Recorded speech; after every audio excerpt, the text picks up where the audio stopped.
जोङो सियालमारि DCOनि सासे मावथिमोन। दा DCOआ जोंनि सायाव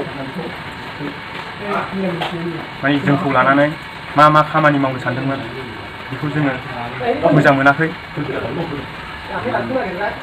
दा DCOआ मा खामानि मावबोदों बिनि फारसे जों जेबो मोनाखै। बिनि थाखायनो जोङो दा UPPLआव जगदान जाफैदों।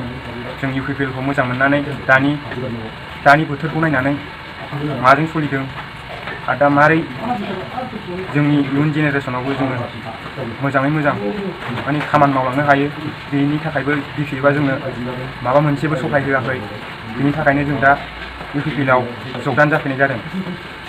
आरो DCOआ जोंनि सायाव माने लिंलाङो मिथिं दावथिङाव लिंलांबाबो जोंनि सायाव जेबो माने माबा मोनसे मोजां खामानिफ्राव बाहायाखै। बिनि थाखायनो जों दा UPPLआव जगदान जाफैनाय जाबाय।